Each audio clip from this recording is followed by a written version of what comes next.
2024 జనవరి నుండి డిసెంబర్ వరకు ఉన్నటువంటి రాశి ఫలితాన్ని మనం ఇప్పుడు తెలుసుకోబోతున్నాము.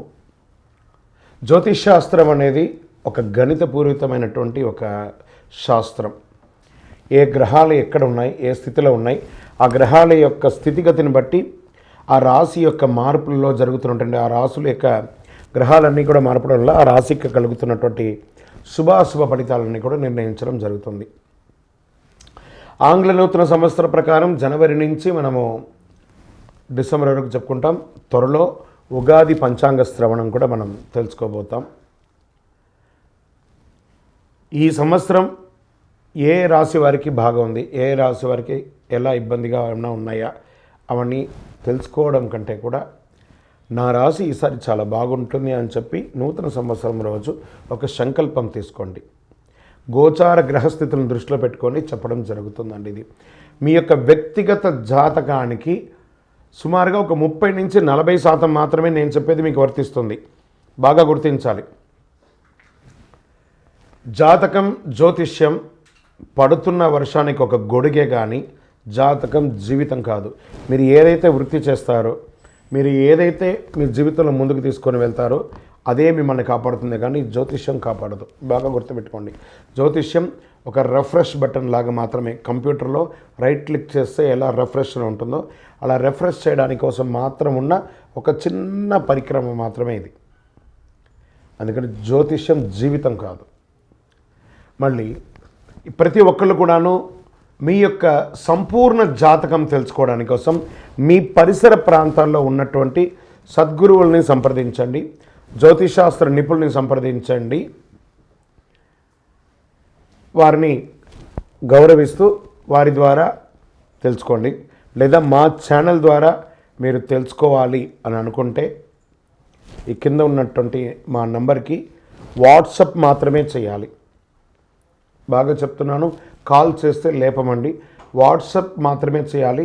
వాట్సప్ చేసిన తర్వాత మేము రిప్లై ఇచ్చిన తర్వాత అప్పుడు కాల్ చేయొచ్చండి. మేము రిప్లై ఇవ్వకుండా మీరు కాల్ చేస్తే కాల్ లేపబడదు. మళ్ళీ చెప్తున్నాను, 20 సంవత్సరాల లోపు 21 సంవత్సరాల లోపు ఉన్నవాళ్ళు ఖచ్చితంగా విద్యార్థులు అడగకూడదు. విద్యార్థులు చదువుకొని పైకి రావాలి అంతే. విద్యార్థులు 21 సంవత్సరాల లోపు ఎవరు అడిగినా ఖచ్చితంగా వాళ్ళకి జాతకం చెప్పబడదు. మరియు ఇల్లీగల్ అఫైర్స్, ఆర్థిక సమస్యల గురించి అడిగితే ఖచ్చితంగా చెప్పబడదు. మీరు అప్పులో లేకపోతే ఇంకోటి ఇబ్బందులో పడితే వ్యాపారమో ఉద్యోగం చేసి తీర్చుకోండి, కానీ జాతకం తెలుసుకోవడం వల్ల తీరుతుంది మాత్రం అనుకోవద్దు. ఇల్లీగల్ అఫైర్స్ ఖచ్చితంగా చెప్పనండి. బాగా గుర్తుపెట్టుకొని చెప్పడం జరగదు.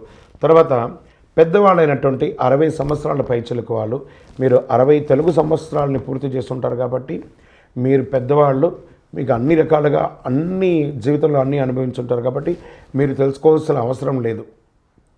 దీన్ని సహృదయంతో స్వీకరించగలరు. శరణమయ్యప్ప. ఇంకొక విషయం ఏమంటే, గత నవంబర్, డిసెంబర్, ఈ జనవరి 15 వరకు ఈ అయ్యప్ప దీక్షలో ఉండడం వల్ల ఎవరైనా మమ్మల్ని సంప్రదించుంటే మీకు సమయానికి రిప్లై ఇవ్వకుండా పోయి ఉండొచ్చు. జనవరి 15 తర్వాత తప్పకుండా నేను మీకు అందరికీ అందుబాటులో ఉంటాను. అప్పటి వరకు వాట్సాప్లో మెసేజ్ పెట్టండి. అవకాశం ఉన్నప్పుడు నేను మీకు తప్పకుండా చూస్తాను. ఇప్పుడు ఈ ఆంగ్ల నూతన సంవత్సరం 12 రాశులకి ఎలా ఉంది? జ్యోతిషాస్త్రరీత్యా 12 రాశుల్లో 2వ రాశి అయినటువంటి వృషభ రాశి మిత్రులారా, మీరు కృత్తికా నక్షత్రం 2, 3, 4 పాదములు, రోహిణీ నక్షత్రం 1, 2, 3, 4 పాదములు, మృగశిర నక్షత్రం 1, 2 పాదాలకు జన్మించిన మీరు వృషభ రాశి వారిగా పరిగణించబడుతున్నారు. ఈ సంవత్సరం మీకు శుభాశుభ ఫలితాలు ఎలా ఉన్నాయంటే, గురువు మే 1వ తేదీ నుండి వృషభంలోకి మారుతున్నారు. శుభకార్యాలు ఎక్కువ జరగడానికి అవకాశం ఉంది. ఇంట్లో వివాహం, ఉపనయనం, గృహప్రవేశం ఇవన్నీ కూడా జరిగే అవకాశాలు ఉన్నాయి. మీ లగ్నరీత్యా పంచమంలో కేతు ఉన్నాడు. రాజకీయ నాయకులు కాస్త జాగ్రత్తగా ఉండవలసినటువంటి సమయం. చాలా చక్కగా మంచి మిశ్రమ ఫలితాన్ని కూడా ఇస్తుంది.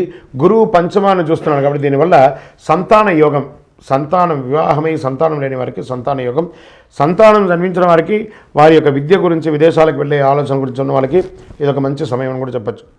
పంచమ కేతు వల్ల కొంత స్నేహితుల మధ్య మనస్పర్ధలు రావడం, ఇచ్చిపుచ్చుకునే వాళ్ళ మధ్య మనస్పర్ధలు రావడం, పార్ట్నర్స్ మధ్య మనస్పర్ధలు రావడం, దంపతుల మధ్య మనస్పర్ధలు రావడం ఉంటుంది. జాగ్రత్తగా చూసుకోండి. ప్రేమికులుగా మారే అవకాశాలు కూడా ఉన్నాయి. స్నేహితులు, ప్రేమ వివాహం వారికి ఇది చాలా మంచి సమయం. ఆన్లైన్ మార్కెట్లో చేసే వాళ్ళకి, వ్యాపారం చేసే వారికి ఇది లాభస్థానం. గురువు చాలా బాగా కలిసి వస్తుంది. వ్యాపారం చేసే వాళ్ళకి ఎక్స్పాన్షన్ ఆఫ్ యువర్ బ్రాంచెస్ లేదా ఫ్రాంచైజ్ మోడల్లో మీరు ముందుకెళ్ళడం, ఇంపోర్ట్ ఎక్స్పోర్ట్ బిజినెస్ చేయడానికి ఇది యోగ కాలం అని కూడా చెప్పచ్చు. జూన్ 30 నుండి శని వక్రిస్తూ నవంబర్ 15 వరకు కుంభరాశిలో వక్రగతిలో కొనసాగుతున్నాడు. కుంభరాశిలో శని భగవానుడు కొనసాగుతాడు. ఉన్న చోటే కాకుండా వేరే ప్రదేశానికి వెళ్ళి ఉద్యోగం చేసే అవకాశాలు ఉన్నాయి. మీరు ఎక్స్పెక్ట్ చేసింది ఇక్కడ అనుకోండి, కానీ ఇంకో చోట ఉద్యోగం వచ్చే అవకాశాలు ఉంటుంది. కొత్త ఉద్యోగాలకి గెట్ రెడీ. లేదా సముద్రం దాటి వెళ్ళి విదేశాల్లో కూడా వెళ్ళి ఉద్యోగం చేసే అవకాశాలు ఉన్నాయి. Get ready. మీ విజాస్ అంతా బ్లాక్ అయినవన్నీ కూడా క్లియర్ అయిపోయి మీకు ఆఫర్ లెటర్స్ వచ్చి రెసిషన్లో కూడా ఉద్యోగాలు వస్తున్నాయండి. Get ready. స్థానచలనం, విదేశాలకు వెళ్ళాలనుకునే వారికి శని అనుగ్రహం చాలా అవసరం కాబట్టి శని భగవాన్ని ప్రార్థన చేయాలి. మీ యొక్క ఆరోగ్యం పట్ల కాస్త జాగ్రత్త చూసుకోవాలి. వివాహం కాని వారికి కాస్త మిశ్రమం ఈ నెల. రాజకీయ నాయకులు కూడా జాగ్రత్తగా ఉండాలి. విద్యార్థులకి మిశ్రమం. ఉద్యోగులకి నూతన ఉద్యోగం కొరకు వేచి ఉన్న వాళ్ళకి మంచి ఆఫర్స్ వస్తున్నాయి. వ్యవసాయదారులకి చాలా అద్భుతంగా, ఎందుకంటే వర్షయోగం ఈ సంవత్సరం చాలా బాగుంటుంది. మాట్లాడేటప్పుడు కాస్త నోరు అదుపులో పెట్టుకోండి వృషభ రాశి మిత్రులారా. మీకంటే పెద్దవాళ్ళతో మాట్లాడేటప్పుడు చాలా జాగ్రత్తగా ఉండాలి. రియల్ ఎస్టేట్ అద్భుతం అని కూడా చెప్పచ్చు.